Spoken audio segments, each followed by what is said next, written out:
E eu estou trazendo aqui, muita gente está falando assim, poxa, as ações americanas estão muito caras. O preço das ações em relação ao lucro das empresas está muito alto. E quando a gente traz aqui para o cenário do preço em relação ao lucro das empresas nos Estados Unidos, o que a gente vê? Que hoje está no patamar de mais ou menos 26 vezes. Então, o preço das empresas está equivalente a 26 vezes o lucro que as empresas deram nos últimos 12 meses.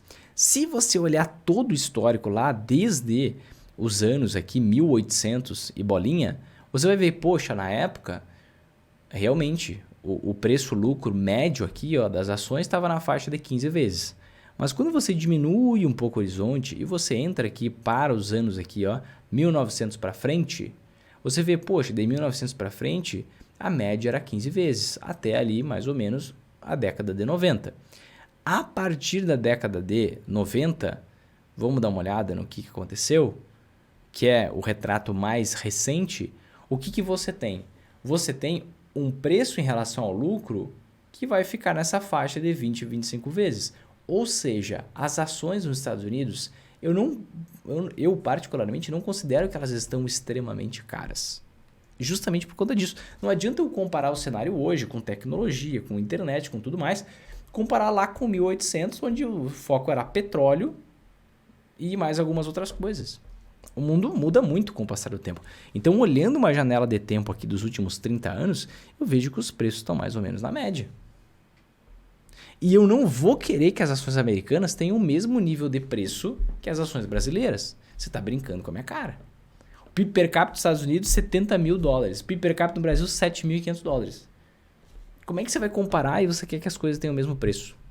É a mesma coisa que você comprar um Fiat 147, colocar de um lado de um Corolla e você querer o mesmo preço pelas coisas. Ah, não, eu quero que o motor dos dois carros tenha o mesmo preço. Não, o preço vai ser adequado à qualidade do negócio. Né? O Brasil, as ações no Brasil são de empresas que têm um foco muito no setor interno, tirando aqui as exportadoras. Nos Estados Unidos você tem várias empresas que exportam pra caramba para diversos cantos do mundo, produtos diferenciados. Aqui no Brasil a gente só tem exportador de commodity, então um produto que basicamente você não tem como agregar valor.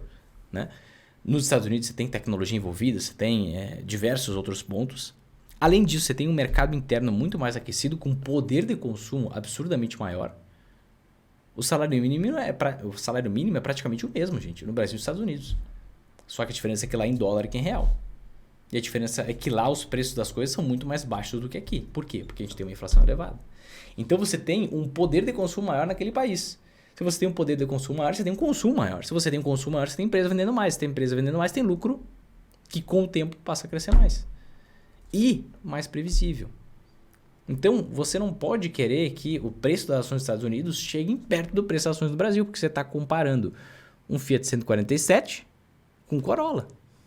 Faz sentido? Mas para mim o preço não está exorbitante não. Tá? Minha visão, estou mostrando para você, inclusive, historicamente falando.